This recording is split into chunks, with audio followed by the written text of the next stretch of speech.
আমাদের মসজিদের নমুনা মসজিদ নমুনা হবে তো এলাকা নমুনা হবে, ঘর নমুনা হবে। আমাদের মদিনা নমুনা ছিল, আরেক মদিনার মসজিদ নমুনা ছিল।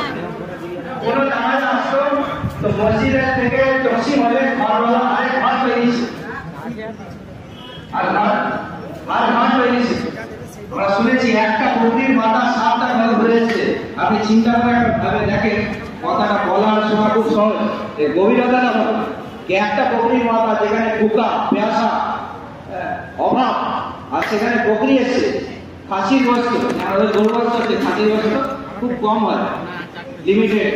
তো সেখানে একটা বাড়িতে মহিলা আছে, বাচ্চা আছে, পুরুষ আছে, তো 7টা ঘর পার করে ঠিক প্রথম ঘরে কি করে রিটার্ন আসে, যে আর ঘর দিন আছে মদিনার আর ঘর, আর ঘরওয়ালা, আর বাচ্চা, আর মহিলা, আর পুরুষ। দিনের ওই সাদায়, শুধু দিনদার ছিল না, দিনের ওই সাদায় ছিল, যে সাদায় আমার আপনার আজকে বাড়িতে একটা বয়স্ক বুড়ো মানুষও সেখানে পৌঁছে দেওয়ায়নি, যেখানে তাদের বাচ্চা আছে, সেখানে তাদের বাচ্চা আছে। কি করে হলো? কি বাড়ির মশলা, বাড়ির মহিলা দিতে আছে। কেন দিতে ছিল? কি দিদা এই জন্য ছিল, যারা দিনের তাহলে ওখানে মানুষ আছে, যারা পুরুষ ছিল সেরা মহিলা আছে। কারণ যদি বলা বা সিরাজ বলা লম্বা সময় যারা আমাদের পুরুষ, আমরা অনেক মহিলাদের নাম করে আমাদের ব্যাপার, আমাদের স্ত্রীর ব্যাপার, পুরুষের ব্যাপার, স্ত্রীর ব্যাপার।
कितना करके 60 টাকা।